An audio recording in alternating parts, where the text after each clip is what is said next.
Terima kasih Pak Kiai Syukran.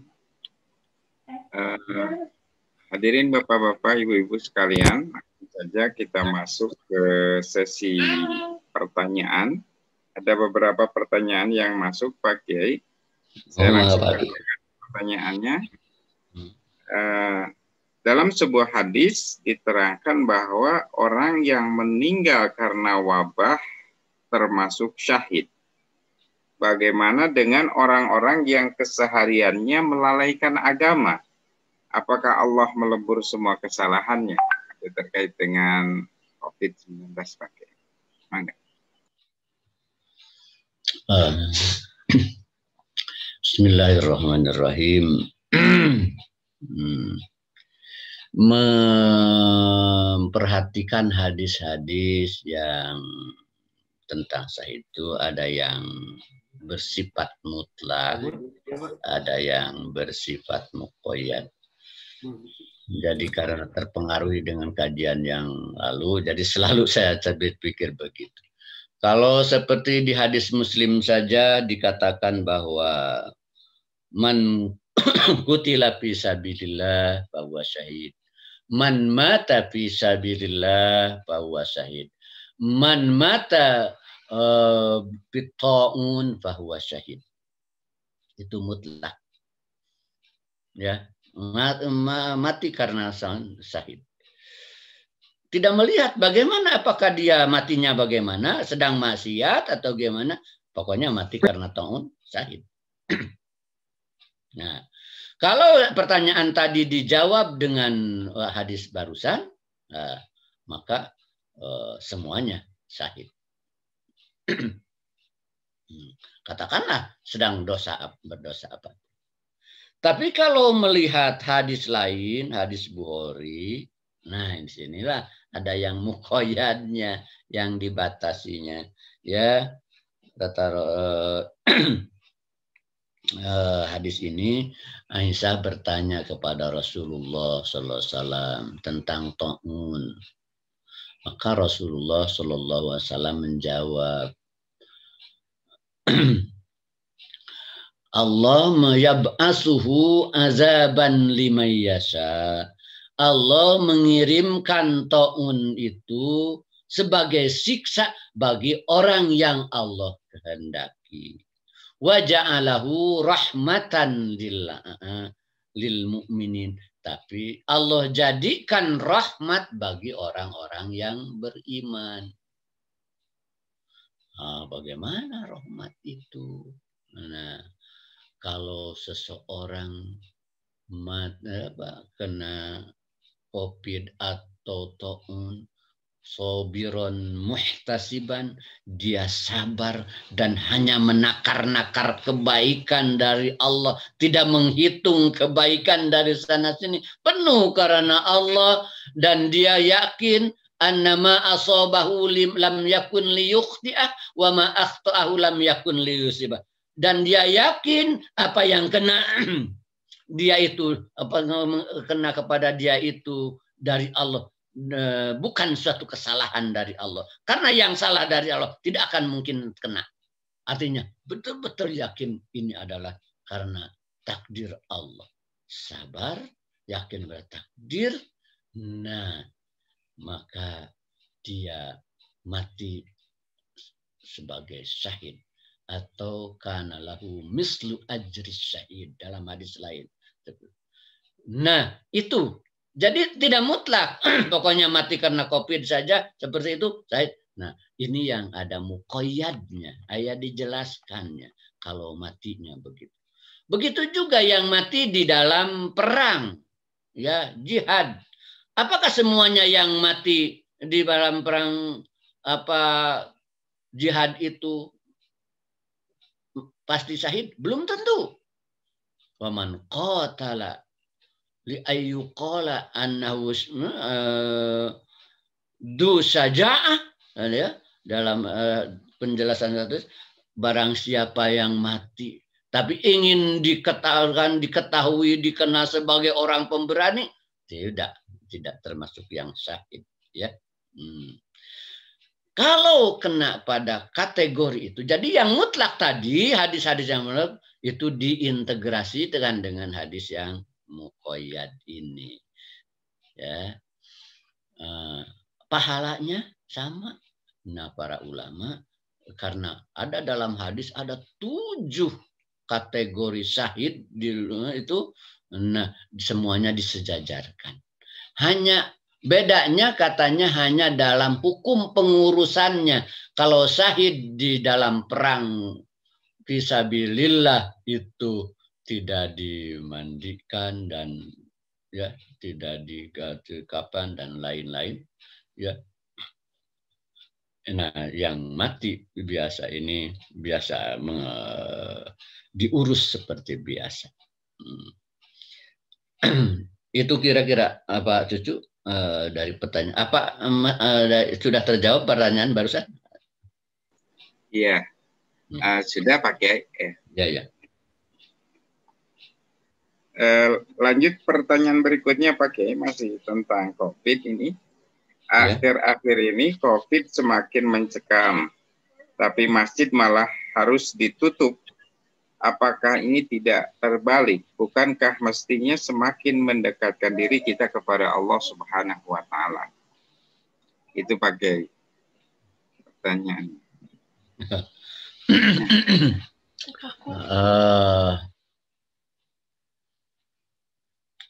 Alhamdulillah kemarin kita membahas itu ya, jejak surga dan neraka pada COVID ini ya.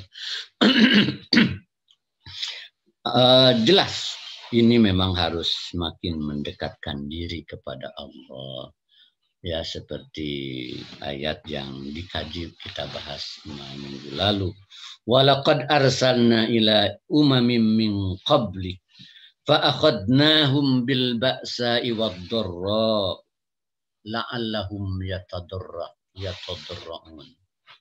Telah kami kirimkan kepada umat-umat terdahulu sebelum rasul-rasul dan itu ya, rasul amirul dan rasul-rasul. Tapi kemudian karena kedurhakaan mereka, penentangan mereka, fa'akhadnahum bil ba'sa'i wad-dharra la'allahum yatadarra'un. Kemudian kami siksa mereka bil ba'sa, dengan ragam bencana.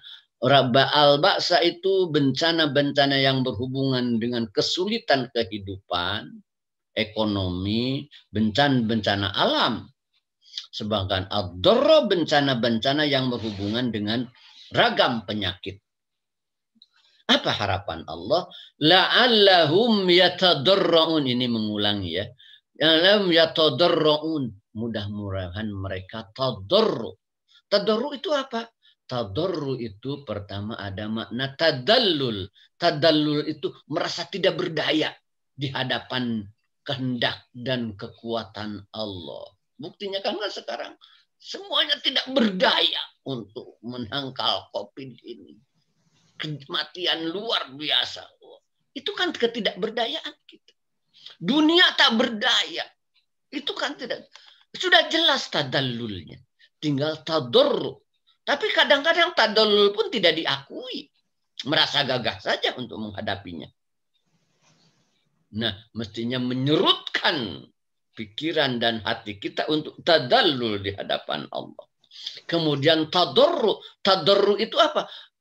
Ada kesediaan untuk tunduk dan patuh terhadap bimbingan Allah. Mangga Gusti, aku kembali. Dan ketiga, ada tabat. Tadarru itu. Para ulama menyampaikan setidaknya itu maknanya. Ada tadallul, ada takhasyu, ada taubat. Itu memang harapannya. Lantas terjadi? Kalau tidak terjadi, seperti sekarang menurut saya tidak terjadi itu di Indonesia itu. Tidak terjadi secara gebiar. Muslim diajak tidak terjadi. Kenapa? Walakin qasat qulubuhum. Hatinya sudah. Kenapa tidak terjadi? Itulah tadi yang saya katakan. Perpecahan lebih hebat saling nyinyir, saling menyalahkan, saling membid'ahkan setarboga, saling celah, saling cari kelemahan, kejelekan perorangan bahwa kelompok muslim. Sedang apa muslim? Ini musibat lebih besar ketimbang COVID. Akan jadi tabir dari untuk terjadinya tadi tadorru itu secara umum. Ya. Lantas bagaimana malah kita harus menjauhi masjid? Salah ini. Oh begini. Tujuan agama, syariat Allah diturunkan itu pertama hifdun nafsi, menjaga jiwa. Kedua hifdul akli, menjaga akal. Ketiga hifdud din. Keempat hifdul mal, hifdul nasl dan seterusnya. Itu tujuan syariat diturunkan. Maka ajaran apapun tentang syariat itu tujuannya itu. Hifdun nafs, hifdul akli, menjaga jiwa, menjaga akal, menjaga din, dan seterusnya. Maka ketika di masa para sahabat hujan turun secara deras yang disebutnya oleh hadis yauma matirin, pada hari hujan lebat. Ibnu Abbas menganjurkan kepada muadzinnya, ya, qulu ba'da asyhadu anna Muhammad Rasul, qulu shollu fi buyutikum. Ini hadis Bukhari, bahkan Muslim asam. Lebih lengkap di Muslim maksud penjelasan peristiwanya. Shollu fi buyutikum. Sholatlah kalian di rumah-rumah kalian. Kenapa? Karena hujan lebat. Pastankaruh. Banyak orang sahabat yang menentangnya. Kok begitu? Kata Rasul, kata Ibnu Abbas. Qad fa'alahu man huwa afdalu minni. Ini kan udah dilakukan oleh orang yang lebih jauh lebih baik daripadaku. Maksudnya Rasulullah. Lantas kenapa? Nah, kata Ibnu Abbas, innal jum'ata, jum'ah ini, innal jum'ata azmatun. Jum'ah itu kewajiban. Walakin karihtu. Tapi aku khawatir, tidak mau kalian termadaratkan dengan hujan. Sampai ada penjelasan, khaupan minal inzilah. Khawatir kalau terseleo lah, disoledhat begitu. Khawatir terjadi penyakit. Bayangkan. Sampai Jumat ditutup oleh Ibnu Abbas. Sholat saja di rumah kalian. Kenapa? Karena tahu Ibnu Abbas, karena apa? Tujuan agama itu hifdun nafs. Khawatir nimbulkan penyakit. Jumat ditutup oleh Ibnu Abbas. Apakah itu ada dari Rasulullah? Kata Ibnu Abbas ada, dan memang pernah katanya dalam satu hadis bahwa di saat perang Hunain hujan, maka Rasulullah menganjurkan sholatlah kalian fi rihalikum, di kendaraan-kendaraan kalian, tempat-tempat tinggal kalian. Ini jelas memberikan petunjuk ya, bahwa menjalankan ibadah ini tidak bisa diukur dengan rasa-rasanya. Rasa-rasanya kok ini syariat ya, ini syariat. Lantas apakah kita kurang kalau umpama sholat di rumah? Kan kalau syariat yang menentukan justru akan penuh seperti yang kita biasa lakukan, insya Allah. Sampai ada hadis ya, kata Rasulullah SAW, ma min ahadin yamrad illa kutiba lahu mislu ma kana ya'malu wa huwa sahih. Itu hadis sahih. Ma min ahadin yamrad ya illa kutiba lahu mislu ma kana ya'malu wa huwa sahih.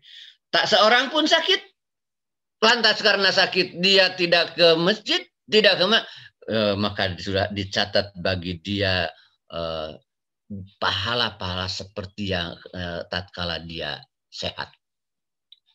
Hadis agak lain, seseorang bepergian atau sakit, ya, nah, maka dia akan memperoleh pahala amal-amal yang dia lakukan saat dia mukim dan sehat. Apalagi ya hadis yang man haddasa nafsahu bisa'atin minal lail yusalliha, katanya. Orang yang bicara dengan hatinya meniatkan, nanti malam bisa'atin satu ma'amal minal lail malam yusalliha, nanti malam akan sholat malam. Itu bicara dengan dirinya, nanti saya akan sholat malam. Faghalabatu ainuhu fanama. Kalah oleh matanya, artinya ngantuknya luar biasa, fanama, kemudian ketiduran lelap. Maka tidurnya jadi ibadah dan dia memperoleh apa yang dia niatkan. Kalau kita sudah biasa ke masjid, ya, dan sehingga kala kita kehilangan kesempatan itu, batin kita tetap terkait ke masjid, insya Allah kita memperoleh penuh seperti yang biasa kita lakukan. Tidak usah khawatir. Ya. Kalau saya tambah dengan cerita, orang-orang yang ingin ikut perang, ahlus suffah, ya, walladzina ma atauka litahmilahum, orang-orang yang datang kepadamu Muhammad litahmilahum, supaya kamu membawa mereka ke perang Tabuk. Itu ahlus suffah itu yang tidak punya apa-apa, diamnya juga di masjid, di sesompang masjid gitu ya. Tatkala disuruh perang Tabuk, mereka datang, katanya ada 7 orang ahlus suffah kabar. Rasulullah, aku ikut perang Rasulullah. Apa kata Rasul? La ajidu ma alaikum la ajidu ma ahmilukum alaih. Aduh, maaf, tidak ada bekal untuk membawa kamu. Sedangkan perjalanannya saja lama. Ditolak oleh Rasulullah gara-gara tidak ada bekal. Bagaimana? Tawallaw wa ayunuhum tafidu minad dam'i hatanan alla yajidu ma yunfiqun. Mereka berpaling sambil menangis, mata mereka penuh digenangi air, saking sedih, ingin ikut perang, tidak ada bekal. Bagaimana? Di Tabuk Rasulullah bersabda, "Inna bil madinati lalijalan." Toh di Madinah ada orang-orang. Masirtum masirran wala qata'tum wadiyan. Kalian mengejar musuh ke lembah atau kemana saja mendapat pahala, mereka juga sama mendapat pahala seperti kalian. Nah, yang tadi itu. Nah, jadi jangan khawatir. Ini rahmat Allah, saudara. Ini rahmat Allah. Agama itu tidak sulit, ya. Wa ma ja'ala alaikum fid-dini min haraj, tidak ada kesulitan lah. Yuridu bikumul yusra wa la yuridu bikumul usra. Sudah, gimana? Saddidu wa qaribu, luruskan amal kita itu kepada bimbingan wa qaribu, dan dekatkan.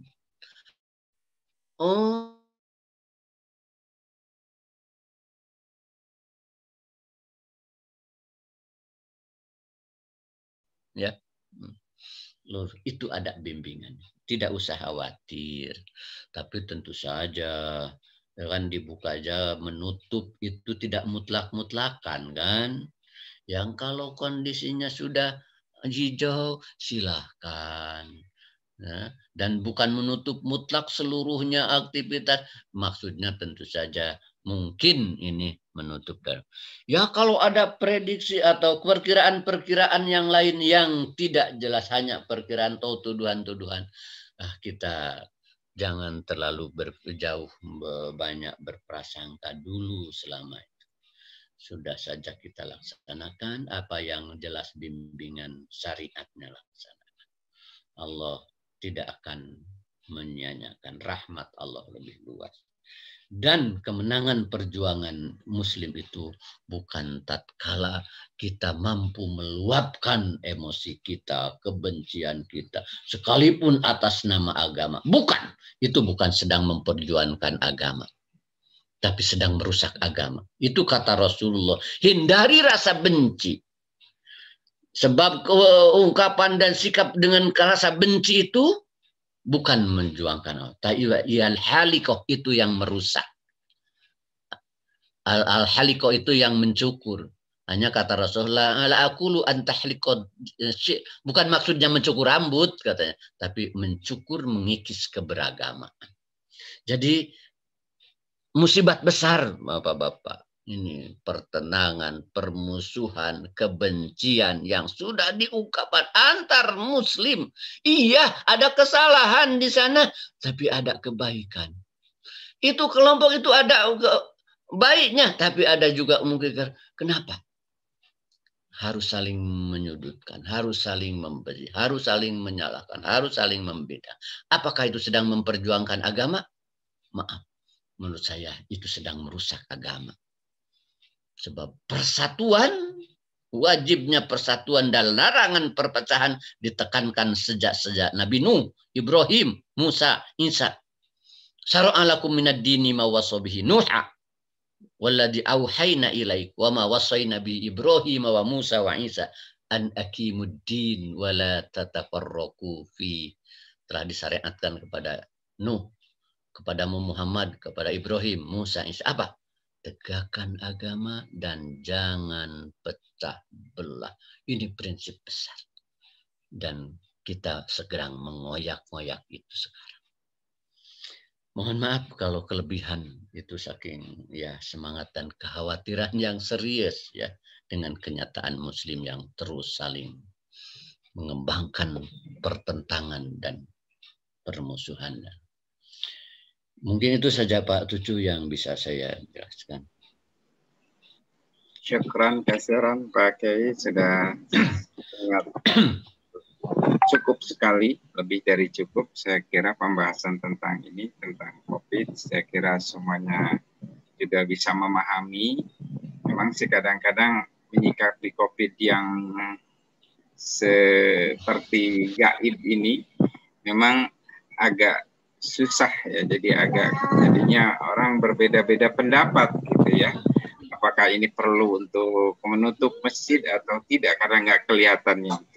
Mungkin ini dikembalikan lagi kepada keyakinan mungkin Pak Kiai ya, karena setiap situasi, kondisi, lingkungan juga memang berbeda-beda.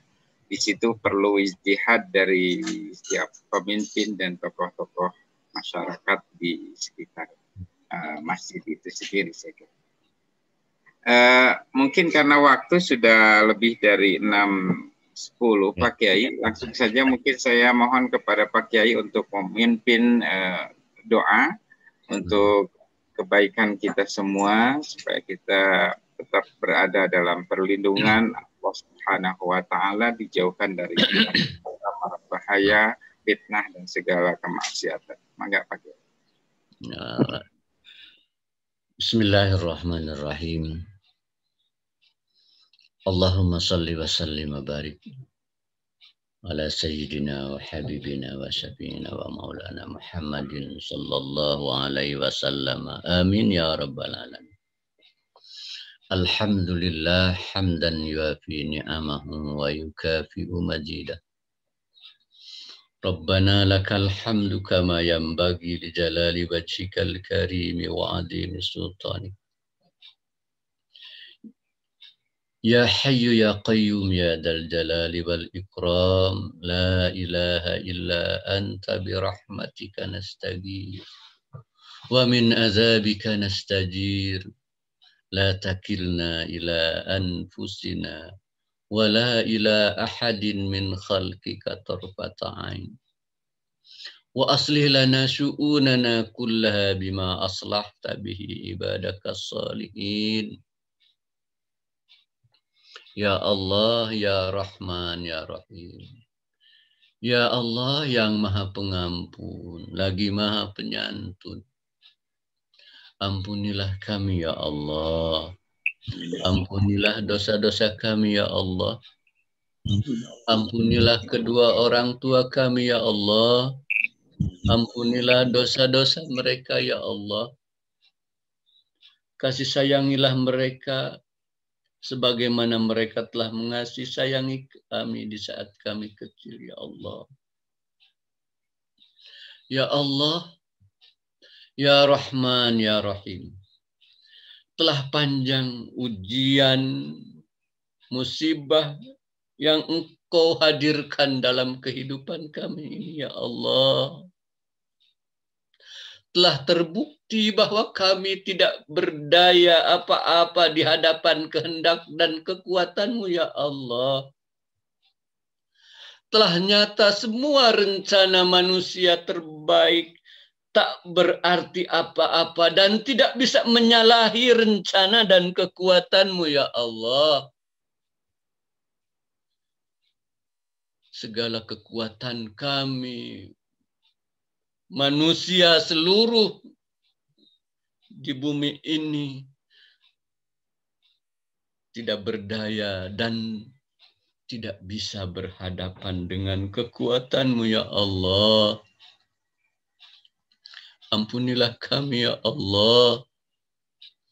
Bimbinglah kami, Ya Allah, agar seluruh kenyataan yang Engkau hadirkan kepada kami, musibat atau nikmat, betul-betul mampu membimbing pikiran dan hati kami, sehingga musibat tetap jadi rahmat, sebagaimana Engkau janjikan kepada kami, Ya Allah. Jadikanlah musibat ini dengan bimbingan dan ridha-Mu jadi jalan ke surga bagi kami, Ya Allah. Ya Allah, telah Engkau ciptakan kami sebagai makhluk paling sempurna di atas makhluk-makhluk yang lain, Ya Allah.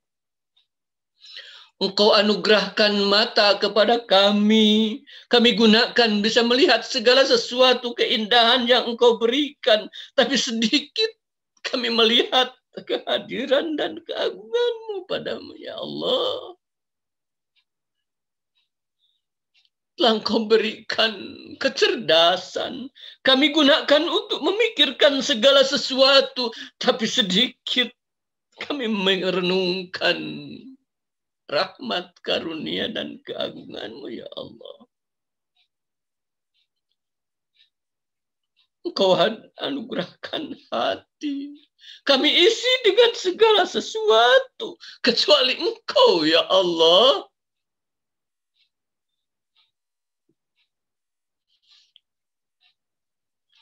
Ya Allah, bimbinglah kami. Berilah kekuatan kepada kami.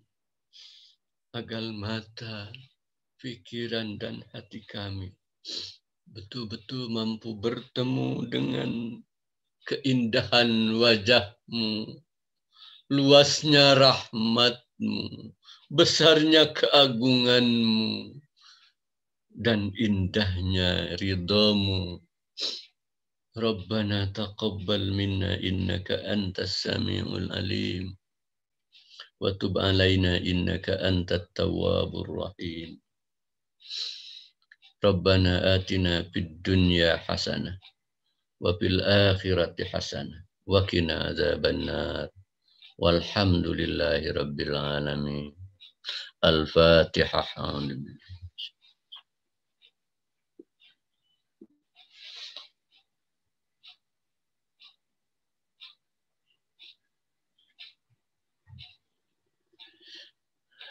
Aku Aqulu qawli hadza astaghfirullah li wa lakum. Wassalamualaikum warahmatullahi wabarakatuh. Waalaikumsalam warahmatullahi wabarakatuh.